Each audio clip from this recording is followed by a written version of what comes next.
Kamusta mga kaagimat? Welcome back sa aking channel. Panibagong video naman ang ating pag-uusapan at ito ay tungkol sa mutya ng tuyom na naging bato. At pag-uusapan din natin dito sa video na ito kung ano-ano ang mga taglay na kapangyarihan ng mutya ng tuyom. At ituturo ko din dito ang mga paraan kung paano ito alagaan na sahing sangkapagimat para mas lalo pang lumakas ang taglay niyang may kagahong bertudis o kapangyarihan.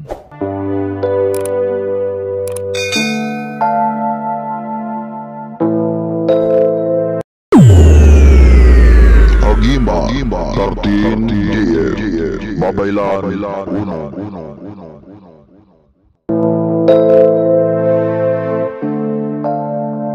Noong Biyernes Santo nang kami ay nangalap sa mga mariit na kagubatan at sa mga sikritong tinagong dagat dito sa aming isla sa Panay, ay may iba't ibang klaseng sangkapagimat kami na nakuha ng mga babaylan unom.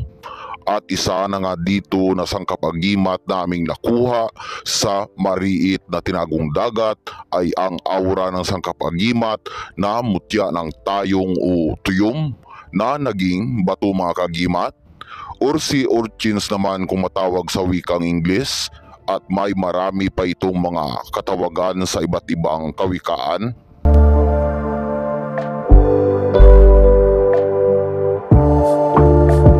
Pero kung sa aming salita na karaya ay matawag namin ito na tayong o tuyom.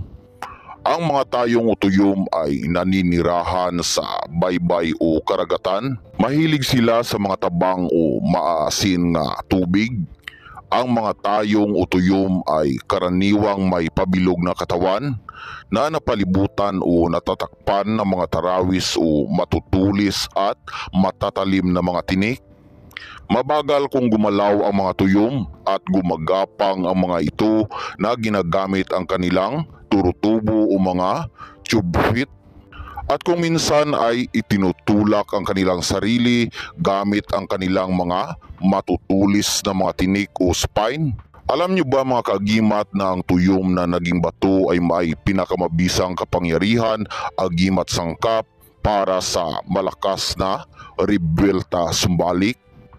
Ang rebelta sumbalik ay kapangyarihan na kaya nitong rebeltahan ang isang tao na may masamang plano laban sa imong aura. Kung ikaw ay kanyang ginawa na mahikang itim katulad ng barang, hiwit, mga sumpa, paktol, usog at palipad hangin, ay kaya nitong ipabalik ang kapangyarihan ng tuyom sa tao na gumawa sa iyo ng masama. Ang kapangyarihan nito sa rebelta ay kusa na gumagana pabalik sa kalaban. Pero mayroon lang na proseso na dapat gawin upang mas lalo pang lumakas ang kapangyarihan nito sa rebelta. At mayroon ito na susi na ritual na ginagamit upang tumalab ang kanyang kapangyarihan. Ituro ko dito ang kanyang ritual para sa pampalakas ng kanyang kapangyarihan at upang gumana ng malakas ang kanyang sikritong kapangyarihan sa rebelta mga kaagimat.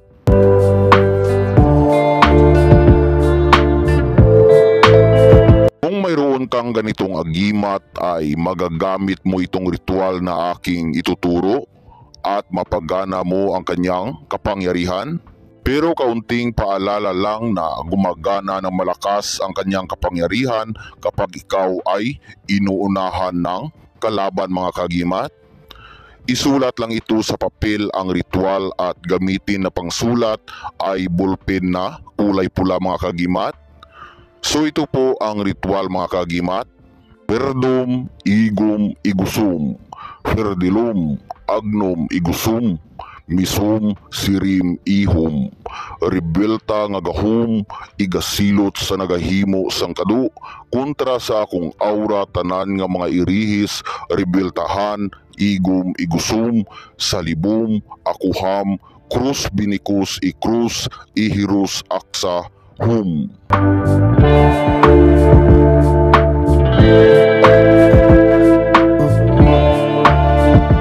Sambitin lang ang ritual ng 3 beses at saka ihip ng pakrus sa katawan ng mutya ng tuyom sa araw ng Biyernes kung gusto mo itong palakasin ng mutya at gumana ang kapangyarihan nito sa rebelta may kagaho mga kagimat. Pero kung sa tingin mo na alam mo ang pangalan ng tao na may masamang plano sa iyong buhay, ay pwede din ito na ibabad sa lanahan na ginawang Biyernes Santo at sinyalan.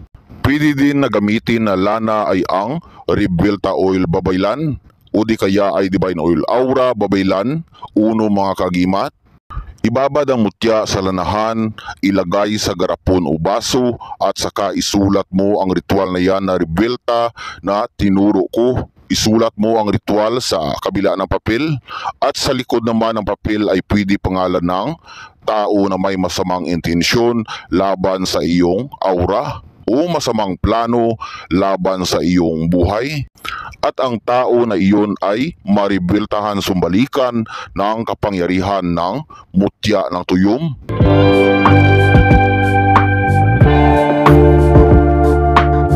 May kapangyarihan din ito na nakapagpalakas ng dungan at kalooban, panglusaw ng nerbiyos at nakapagpalakas at nakapagpatalas ng memorya mga kagimat, proteksyon at depensa sa katawan, pisikal at spiritual, pampaswerte pangkalahatan at may kapangyarihan para mapaamo ang mga tagsang gabay, pangliwas sa mga hindi inaasahan na mga panganib at mga sakuna.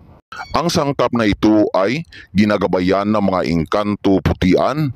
Wala din itong bawal mga kagimat, kahit saan ay pwede ito na madala. Kapag mayroon kang ganitong agimat ay iwasan lang na ipahawak sa kahit kaninong tao. Isikreto lang ang agimat na ito para ang kapangyarihan nito ay mas lalo pang lumakas ang bertudis kapangyarihan na taglay.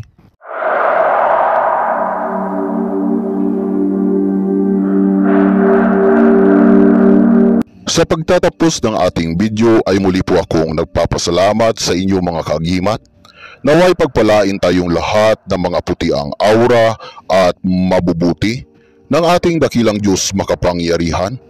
Ilayo sa mga sakit, iliwas sa mga hindi inaasahang mga panganib, at likupin ng kabanal-banalang bertudis niyang gahom at ibuhos ang swerteng bugna.